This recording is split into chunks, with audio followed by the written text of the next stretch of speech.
लिखा है दर्शनेनैव शंखस्य किं पुनः स्पर्शने कृते विलयं यान्ति पापानि इमवद भास्करोदये।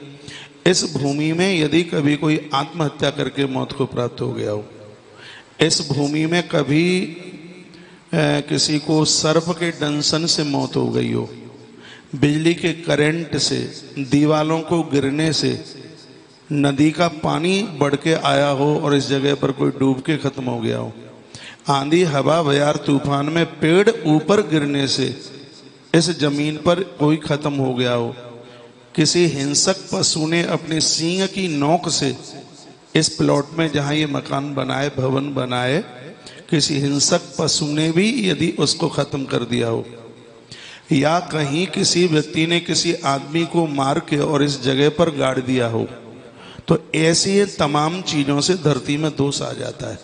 ग्रंथ में लिखा है तमाम तरह का दोष तैयार हो जाता है।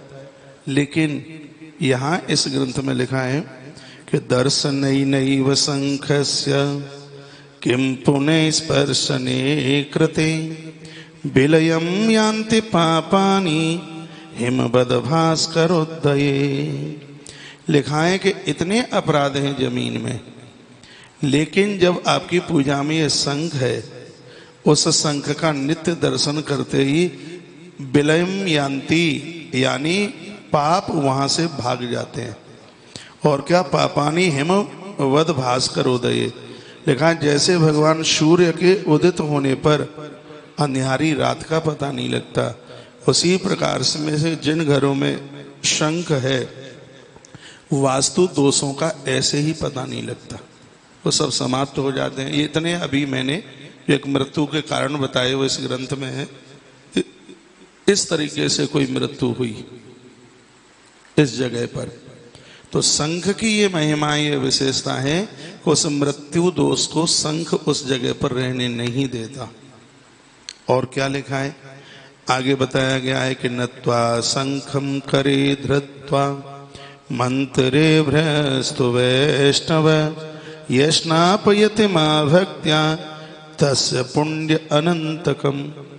जो इस शंख में जल भरकर, दूध भरकर भगवान को स्नान कराते हैं तो अनंत पुण्य प्राप्त होता है। और जिस घर में जब पुण्य बढ़ता है तो उस स्थान पर कोई दोष नहीं रहता, अलाय बलाय अंदर टिक नहीं सकती।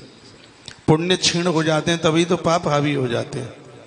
भूत प्रेत किसको लगते हैं, हमने गरुड़ पुराण में पढ़ा था, अभी कथा हुई है, उसमें स्पष्ट एक पूरे चैप्टर में लिखा है व्यक्ति के पास जप का प्रभाव नहीं होगा, तप का प्रभाव नहीं होगा, उसके पास उसने किसी को पानी तक नहीं पिलाया होगा, उसने किसी को भोजन नहीं कराया होगा, कभी मंदिर में मत्था नहीं टेका होगा, ये न केन प्रकारेण उसने किसी प्रकार से पुण्य इकट्ठा ही नहीं किया है, तो वहाँ अपराध हावी हो जाएंगे, पाप हावी हो जाएंगे।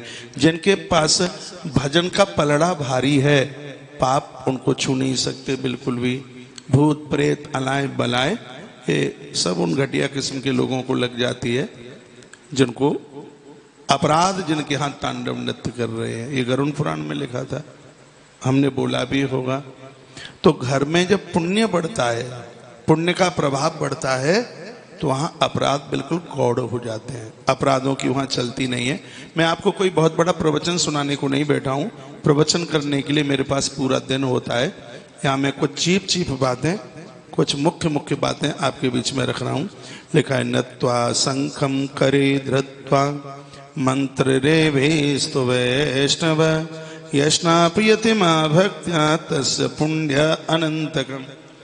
इसमें तो ये लिखा है कि जब आप शंख उठाते हैं भगवान को लाने के लिए और शंख बजाने के लिए, कभी भी जूठा शंख बजाना नहीं चाहिए और कभी भी जूठा शंख रखना नहीं चाहिए।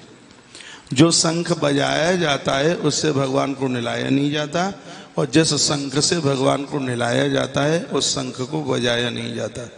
साउथियन जो दक्षिणी शंख हैं वह भगवान को स्नान कराने के लिए, नॉर्थ जो उत्तरीय शंख हैं वो बजाने के लिए होना चाहिए।